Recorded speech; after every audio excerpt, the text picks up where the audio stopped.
മാനദണ്ഡങ്ങൾ LDF സർക്കാർ പുതുക്കിയിട്ടുണ്ട്. കൂടുതൽ ആളുകൾക്ക് പെൻഷൻ ലഭിക്കണം എന്ന് തന്നെയാണ് LDF സർക്കാരിന്റെ കാഴ്ചപ്പാട്. ഈ ഫൂളിഷ് ലൈസ് ഒക്കെ എല്ലാവരും വിശ്വസിക്കുന്നു വിചാരിച്ചിട്ടാ? പിന്നെ വിശ്വസിച്ചിട്ടുണ്ട്.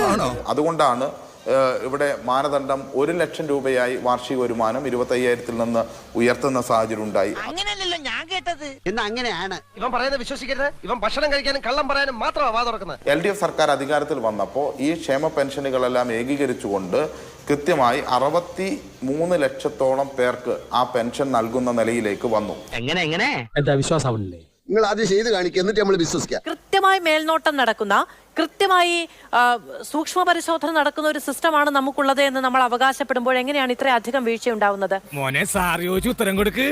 ഉത്തരം പറ. എനിക്കറിയില്ല. അപ്പൊ അതൊരു കാര്യം ഈ ചർച്ചയിൽ ആദ്യമേ തന്നെ സൂചിപ്പിക്കാം. എന്താ കാര്യം? ലോകത്തിൽ നിന്ന് വരെ ആരും കാണിച്ചിട്ടില്ലാത്ത ഒരു തറവേല ഞാനിപ്പോ ഇവിടെ കാണിക്കാൻ പോവാണ്. കൂടെ നിന്നോണം. നീ വേഗം കാണിക്കേ. എന്നാ കണ്ടോ? ഇനി പൊളിറ്റിക്കൽ ഡിസ്കഷൻ ആണെങ്കിൽ മാത്രം ഞങ്ങളെ വിളിച്ചാൽ മതി. ഇത് ഞങ്ങൾ പൊതുവെ തീരുമാനിച്ച കാര്യമാണ്. പൊളിറ്റിക്കലായി നിൽക്കുന്ന ആളുകളോട് അതൊന്നും എനിക്കറിയാൻ മേല.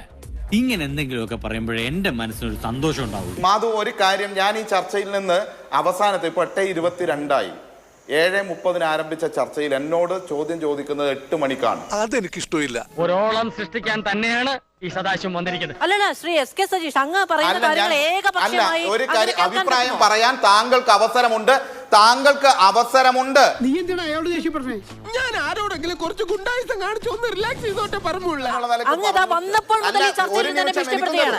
അങ്ങ് വന്നപ്പോൾ മുതൽ ഈ ചർച്ചയിൽ നിന്ന് ഭീഷണിപ്പെടുത്തുകയാണ്. ഞാൻ ഇപ്പൊ അങ്ങ് ഇറങ്ങിപ്പോയി കളയും, ഞങ്ങൾ പൊളിറ്റിക്കൽ വിഷയങ്ങൾ മാത്രമേ സംസാരിക്കുള്ളൂ എന്നൊക്കെ പറഞ്ഞുകൊണ്ട് ഇയാൾ ഉരുളക്കുപ്പേരി കോളേജിൽ നിന്ന് ഡിഗ്രി എടുത്ത് വന്നിരിക്കുകയാണ്, ഒരു തർക്കക്കാരൻ. ഞാൻ ആമുഖമായി പറയേണ്ട കാര്യം പറഞ്ഞു കഴിഞ്ഞു, അത്രമാത്രം. നിങ്ങൾക്കത് പൊള്ളുമെന്ന് എനിക്കറിയാം. എനിക്കൊരു പൊള്ളലുമില്ല ശ്രീ SK സജീഷ്. ഇവിടെ ആകെ പൊള്ളുന്നത് അങ്ങേക്ക് മാത്രമാണ്. ഇന്നത്തോടെ ഈ കണിക്കൊരു തീരുമാനമാകും. അതെ, നിങ്ങൾക്ക് പൊള്ളുന്നുണ്ട് എന്ന് എനിക്കറിയാം, വ്യക്തിപരമല്ല കേട്ടോ, പൊതുവെ എല്ലാരോടും കൂടി പറയുന്നത്. അതുമായിട്ട് എനിക്ക് ഇട്ടൊന്ന് വെച്ചതാണല്ലോ. എന്റെ സ്വഭാവം അങ്ങനെ. ഞാൻ വെക്കുമ്പോ എല്ലാവർക്കും ഇട്ടൊന്ന് കൊള്ളും. ഇരിക്കുന്നത് എനിക്ക് പൊള്ളിയിട്ടുണ്ട്. ഇപ്പൊ കറക്റ്റ്. അല്ലെങ്കിൽ പിള്ളേച്ചൻ നുണ പറയുന്നതായിരിക്കും. ഇനി ഇവിടെ നിന്നാൽ എന്റെ പണി പോവും. ഇവിടെ 100